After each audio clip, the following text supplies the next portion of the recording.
You guys always asking, did y'all get y'all coffee today? Could we make a coffee ceremony? Like the lady did. Ground it up and all that. Right. Yeah, let us know if y'all want us to do that. And another cool fact is that you guys don't use coffee just to drink. Y'all use it for prayer.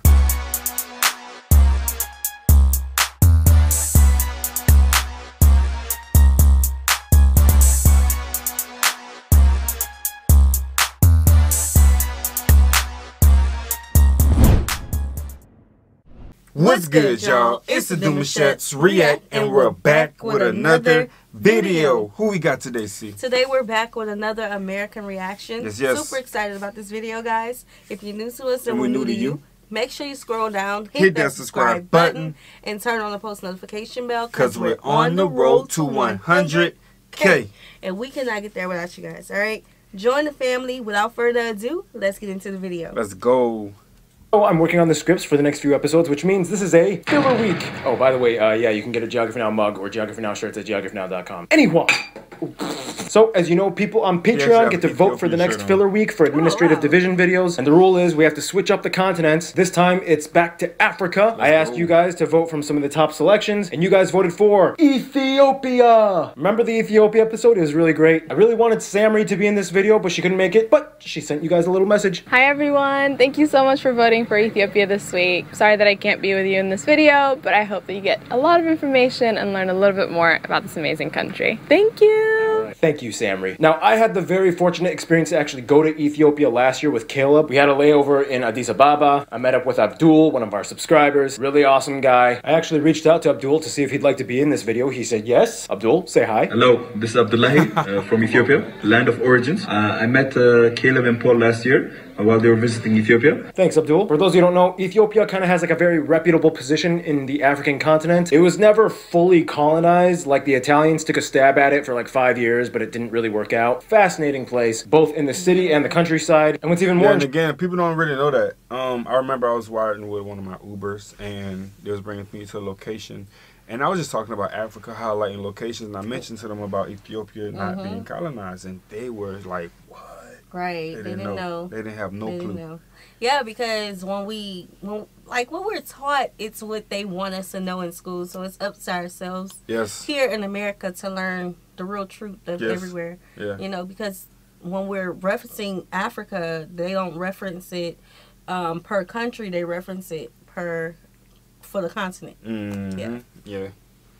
Interesting is that each region of Ethiopia has such a fascinating story in contrast with people groups and languages. You have 4 main ethnic families: the Habesha, Omoric, Nilotic, and Cushitic. You can travel less than 20 miles and find a completely different people group with a different writing system and language and cultural tradition than the one that you just passed through. It's amazing how the country holds itself together. Today there are 10 regions, or Kili. Keep in mind, actually in June of 2020, the Sidama zone actually got upgraded into a region, making it the newest region. And in addition, they have 2 charter cities, which act like regions. And on top of that, you have 10 special woredas, which are like districts within the regions that have their own autonomy and don't act the same as the regions. It's confusing. Here's a list of all 10 of them. We don't have time to get into it. All right, and before we jump into it, just want to mention that this episode is brought to you by Eskista glasses, the blue light blocking glasses. If you're like me and you spend a lot of time on the computer or laptop, sometimes you get a little bit of eye strain. Eskista hooks you up. Each pair of glasses even comes with this blue light ray that you can test on the glasses. Really cool stuff. And even if you don't even care about that stuff, the glasses look cool too anyway. And right now, if you go to Eskista.com, you can get 2 for the price of 1 if you use the code GeographyNow. Eskista, you guys rock. Thank you so much for sponsoring this video. All right, and let's jump in now to the regions and charter cities.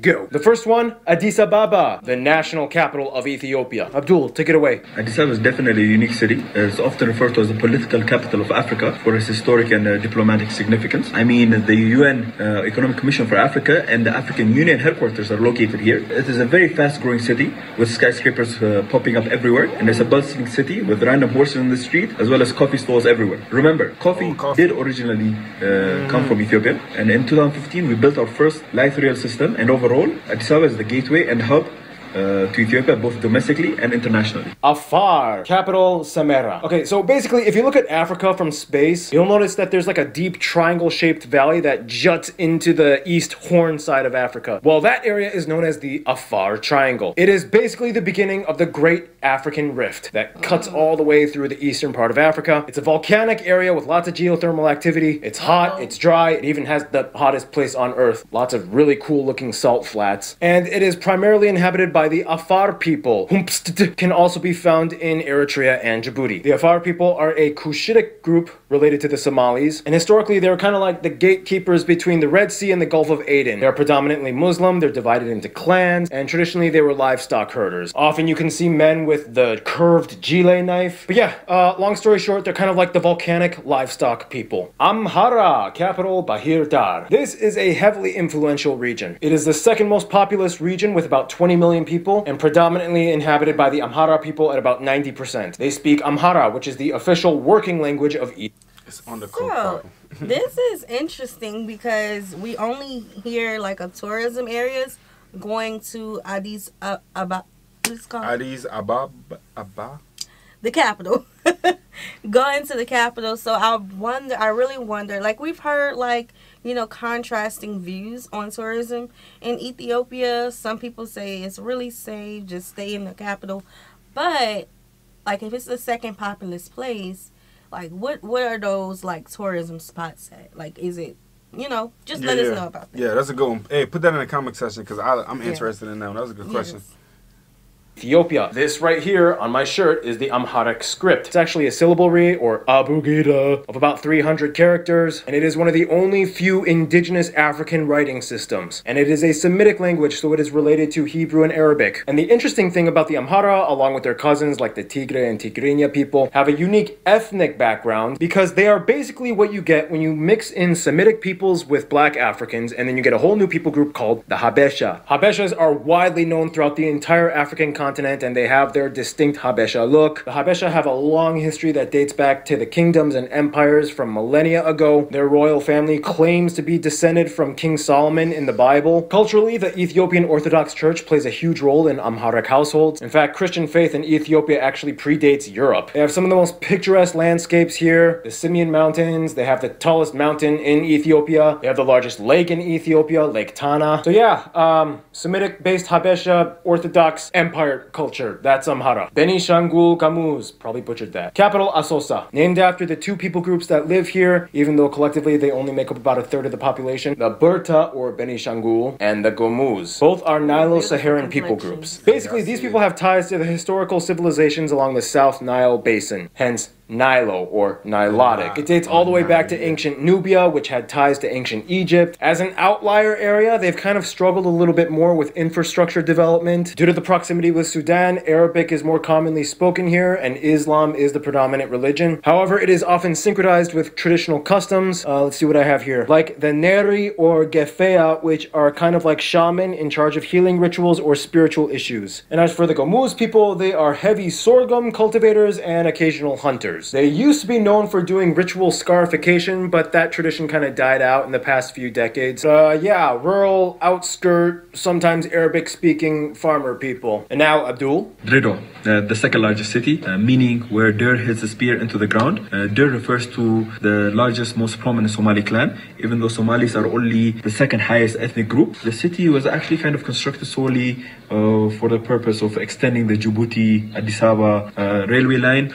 Originally, it was supposed to go through Harar, but Harar was too difficult to access in the mountains, so Dredo was created as a new layover. Ethiopians from many ethnic groups flocked from all over the country, and it became its own thing. Many Arabs and Europeans opened shops and businesses in the 20th century, but eventually moved out, but you can still see the remnants. Gambela, capital Gambela. The westernmost region of Ethiopia juts into South Sudan, and just like South Sudan, the predominant people group here are Nilotic, the largest groups being the Nuer and the Anuak. The majority of the population here is Christian, mostly Protestant, at about 70%. This place sits on the humid lowlands, and whenever people come from like Addis Ababa or anywhere outside, the people are always like, it's a Highlander. That's a Highlander. Okay, so it's interesting to me when I think of Ethiopia and Ethiopians, I picture a certain look. Although I knew about the Nilotic people. Yeah. I don't know why. Maybe we were covering another country like Sudan or something. I'm not sure. Right. But when I think of Ethiopians, I think of a certain look. So I'm glad that he's showing, you know, the other Ethiopians. Right, because sometimes, and again, we know what media can do, the power of it. Whenever they want to shed light on a certain location, they will show the people to be just this way. Right, you know what I'm saying? And again, he's showing a massive amount of how beautiful they are and the different ways they move and whatnot. So it's a good look. It's a good insight. You know what I'm saying? Yes. I love that he's shedding light on everybody, not just, you know, the most popular group or the most populated group of people. You know? Yeah. That's a bar. They say almost a fifth of the land area of this region is made up of the Gambela National Park, which has one of the highest concentrations of flora and fauna in the country. This is also the site believed to have oil in Ethiopia. In 2003, they signed a deal with the Petronas company in Malaysia for drilling. But yeah, in any case, it's kind of like the Nilotic link between Ethiopia and South Sudan. And for the next one, Abdul. Harare, my home region, capital Harar. This is the smallest region and lowest in population. It almost acts like a charter city, but it isn't. It's still a region, home of the Harari people, a Semitic group, but we only constitute about 10% of the population there now. Historically, this area had had some problems with former Ethiopian emperors, and there has always been some kind of conflict, as we used to have our own ruling sultanate and emir system.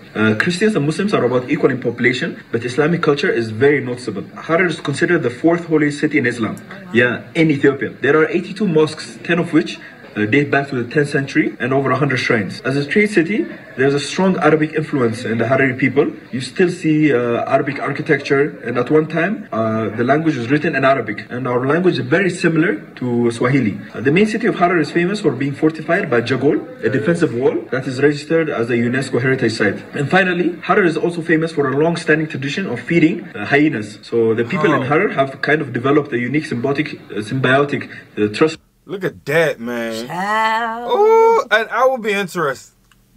I would.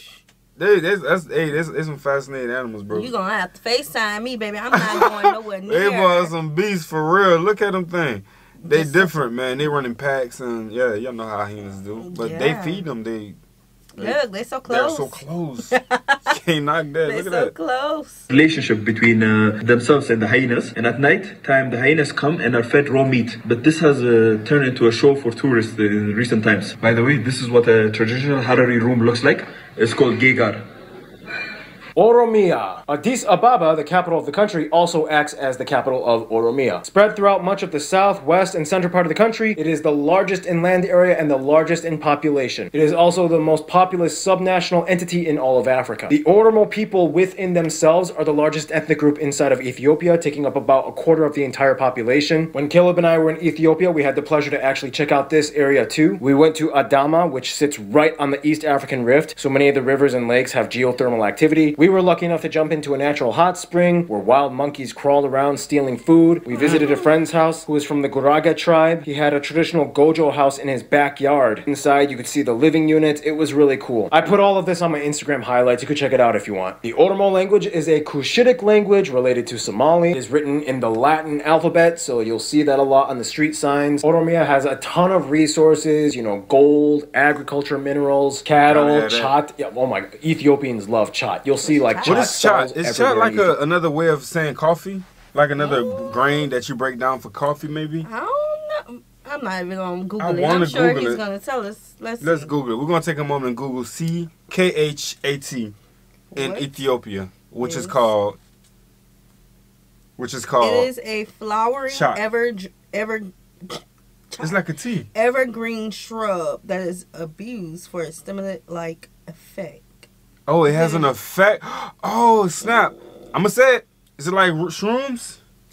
Maybe. I mean, when you hear effect, you know what I'm saying? That's so the beauty about our greenery, you feel me? That's so many natural herbs, medicine, happy medicine, healing medicine. Like, we have a lot of stuff out here. Itchy medicine, poison ivy. We got poison ivy on always. No poison ivy. Yeah. But chat.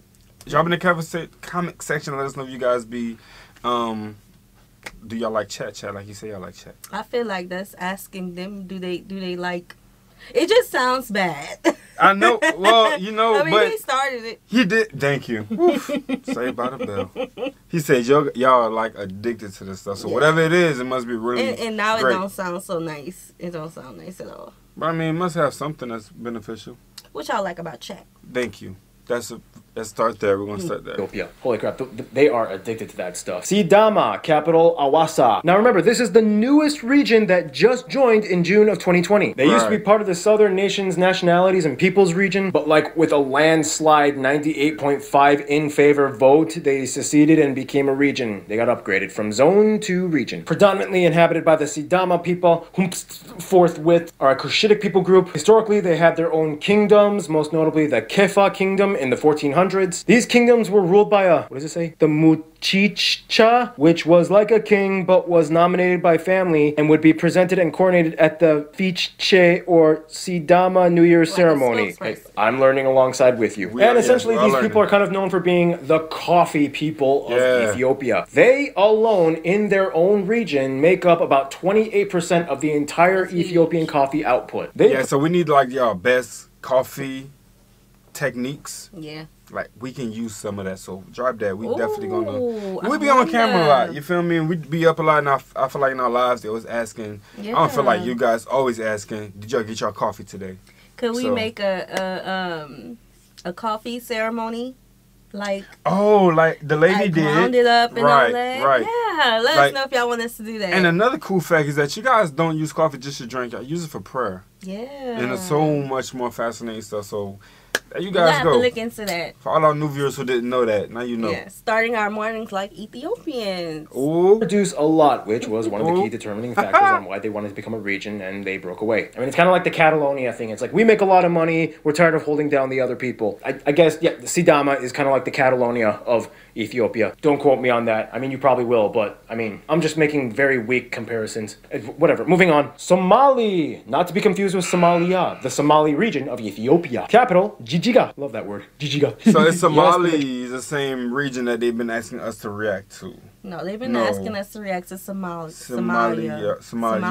Alright, just want to make sure that we did attempt to make those reactions, you guys. And we had a lot of complications, so just want to let y'all know if y'all come in the comment section. Here's me saying, we tried, it was complicated, it didn't go out. Yeah. Alright. Majority of people here at about 98% are ethnically Somali, and yes, that means they have pretty much the exact same ties and culture to the Somali people in Somalia, or the self-declared state of Somaliland, but that's another thing. I'm not going to get into that. Located in the historic territory of Ogaden, part of the Darod clan, the Somali region of Ethiopia is considered part of the larger Greater Somalia, or the area of Africa where all the Somali people live. Even their border with Somalia isn't exactly completely agreed upon, and people living close to the border don't even bother to demarcate which country they live in. Many people who live in Somalia will actually just cross over and apply for Ethiopian citizenship by using their family to vouch for them, because the Ethiopian passport is more powerful than the Somali one. In any case, the vast majority of people here are Muslim. Somali culture, if you don't know about it, is just filled with way too many vibrant cultural traditions and food, and it's just too much to talk about. We'll talk about it in the Somali episode. But in other words, you guys are dope. You have a lot of light shed on how y'all move and what y'all do, from the clothing to the dances to the food to the way y'all speak the languages. And I think we kind of know what's going on with that one. Yeah.